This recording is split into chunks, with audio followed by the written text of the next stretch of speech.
Salut à tous, le journal du foot de ce jeudi 15 septembre. La copie est loin d'être parfaite, mais le Paris Saint-Germain a assuré l'essentiel mercredi soir en Ligue des Champions. Une victoire 3-1 enregistrée sur la pelouse du Maccabi Haïfa. Les trois stars du PSG ont marqué. Messi, Neymar et Mbappé. L'international argentin s'est offert plusieurs records originaux lors de cette soirée. Il a marqué contre un 39e club différent dans la plus prestigieuse des compétitions et devance désormais seul un certain Cristiano Ronaldo. Messi qui a également marqué pour la 18e saison consécutive en Ligue des Champions. Là aussi, c'est du jamais vu pour l'international argentin qui n'avait jamais marqué également contre un club israélien. Kylian Mbappé, lui, a lancé un avertissement à ses coéquipiers en leur demandant d'avoir une équipe plus cohérente, plus de jeux également dans les prochaines semaines pour pouvoir avoir des résultats constants toute la saison, notamment en Ligue des Champions. Et Neymar a poussé un coup de gueule dans la nuit après son carton jaune reçu après sa célébration soi-disant provocante. En tout cas, c'est l'avis de l'arbitre qui lui a adressé un carton jaune en fin de match. Il a également listé différents avertissements au cours de sa carrière qui, selon lui, n'en valaient pas la peine. Les autres résultats et faits marquants de la soirée dans le groupe du PSG, le Benfica Lisbonne est allé s'imposer sur la pelouse de la Juve 2-1. Naples a facilement dominé les Rangers 3-0. Victoire aussi de l'AC Milan et du Real Madrid. On y reviendra en revue de presse. Chelsea n'a pu faire mieux que match nul, un but partout à Stamford Bridge contre Salzbourg. On retiendra également la victoire de Manchester City à domicile contre le Borussia Dortmund 2-1. Et on vous conseille, si ce n'est pas déjà fait, d'aller voir le but magnifique d'Erling Haaland à la croisée des chemins entre Zlatan Ibrahimovic et Johan Cruyff. Ce jeudi soir, place à l'Europa League. 3 clubs français engagés. Rennes reçoit les Turcs de Fenerbahçe. Nantes se déplace en Azerbaïdjan pour défier Karabag et Monaco accueille les Hongrois de Ferencváros. Manchester United va tenter de se racheter du côté de Tiraspol. La Lazio joue à Midtjylland et la Roma affronte Helsinki. Il y a aussi de la Conference League comme tous les jeudis et Nice se déplace en Serbie pour aller défier le Partizan Belgrade.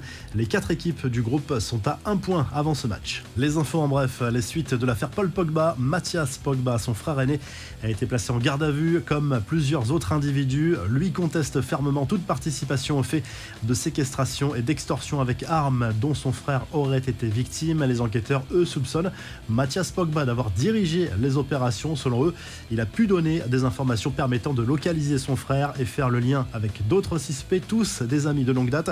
La vente de l'OL prend du retard. John Textor cherche des fonds supplémentaires pour acheter le club rhodanien et vient de solliciter les marchés pour trouver des financements additionnels avant le 30 septembre. Au club, tout le monde reste confiant, mais le temps presse. Sa parole est rare. Le cheikh Tamim Ben Hamad Al Thani, émir du Qatar, s'est longuement confié au magazine Le Point. C'est sa première interview à un média européen. Il se dit très fier de la décennie passée dans la capitale française. Le sport est un élément clé de notre ADN, a lâché l'émir avant de plaisanter sur Emmanuel Macron que l'on sait ouvertement supporter de l'OM. Mauvaise nouvelle pour Thomas Müller, l'international allemand a été victime d'un cambriolage à son domicile. La valeur totale des objets volés est estimée à 500 000 € selon la presse allemande. La revue de presse, on retrouve le trio Messi, Neymar, Mbappé à la une de l'équipe ce jeudi pour souligner la victoire du PSG en Ligue des Champions sur la pelouse du Maccabi Haïfa. Mais le PSG a été clairement bousculé, surtout en première période. Il faudra montrer un visage différent, notamment sur le plan défensif, dans les prochaines semaines. En Espagne, le Mundo Deportivo revient sur la prolongation de contrat de Gavi jusqu'en 2026 avec le FC Barcelone, avec une clause libératoire fixée à 1 milliard d'euros, de quoi dissuader les grands clubs européens de passer à l'action dans les prochaines saisons. En Espagne, toujours, le journal Marca salue la victoire au forceps du Real Madrid 2-0 contre le RB Leipzig, toujours en Ligue des Champions. Deuxième succès cette saison en C1 pour les merengues et deuxième clean sheet également dans cette compétition. C'est Asensio et Valverde qui ont marqué pour les Madrilènes. Et en Italie, on retrouve Olivier Giroud à la une de la Gazzetta dello Sport. C'est encore lui qui a montré la voie à l'AC Milan. Une victoire 3-1 des Rossoneri face au Dinamo Zagreb en Ligue des Champions. En revanche, c'est un 0 pointé pour la Juve, battue 2 fois déjà cette saison dans la plus prestigieuse des compétitions européennes, cette fois contre le Benfica à Lisbonne. Mais Massimiliano Allegri assure qu'il ne se sent pas menacé. Si le journal du foot vous a plu, n'hésitez pas à liker, à vous abonner pour nous retrouver très vite pour un nouveau journal du foot.